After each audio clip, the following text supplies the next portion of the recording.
Em relação à técnica, gente, basicamente, acho que uma das coisas mais importantes que nós enfermeiros temos ali diante da administração de uma terapia elétrica, uma das coisas que eu considero mais relevantes a serem feitas é garantir que a técnica seja toda muito bem executada. E vocês vão entender por quê um pouquinho mais na frente, tá? Então, desde a indicação da terapia elétrica, tá? Como a execução do protocolo Osasco que eu trouxe para vocês, como o posicionamento dessas PAs, tá? As PAs, elas precisam estar adequadamente posicionadas e não tem nada a ver com aquela história de botar uma pá em cada banda do peito, pelo amor de Deus, tá?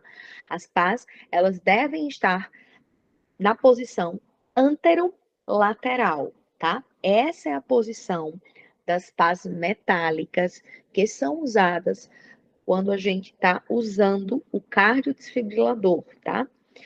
Tanto para desfibrilação como para a cardioversão. As pás metálicas vão estar na posição anterolateral.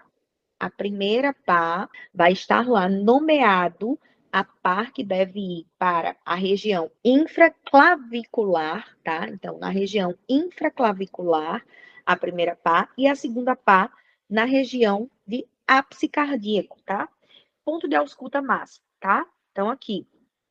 Então, esse é o posicionamento padrão. Existem outros dois posicionamentos, mas a gente, no Brasil, no mundo todo, a gente condiciona como sendo padrão esse posicionamento anterolateral, tá?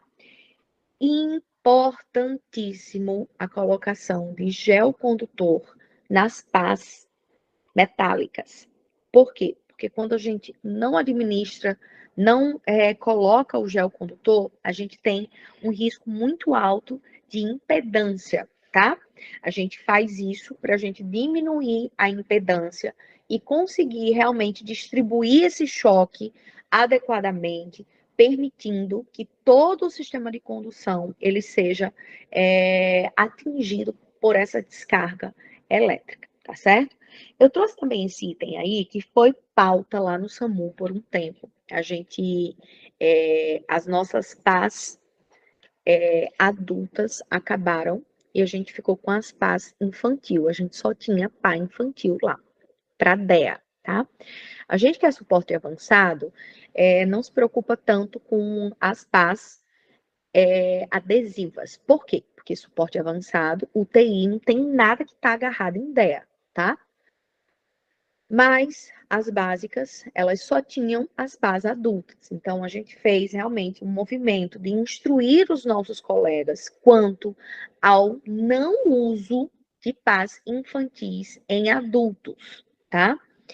A gente até pode usar as pás do DEA adulto em crianças, obviamente, sob o risco de causar mais morte de miócitos, né? Porque, lógico, que na hora que você administra um choque, você está traumatizando células, então vai haver apoptose, morte, né? Vai haver lesão de miócitos, mas, diante de uma parada cardiorrespiratória, a necessidade de reverter, de administrar um choque, se é um ritmo chocável, que é muito raro em pediatria, tá? A gente administra com as pás adultas. Contudo, se na sua UTI, ou no seu setor, ou onde quer que seja, você percebe que você só tem a pá infantil pediátrica, aí você não pode usar. Aí, de fato, a contraindicação absoluta, tá? Para uso de pás infantis em um tórax adulto, tá certo? Por quê? Porque a energia que você vai dissipar, que você vai entregar, é não adequada para a gente alcançar o efeito, alcançar o objetivo da desfibrilação. Por isso, não se usa, tá? Nunca usar pás infantil em adultos.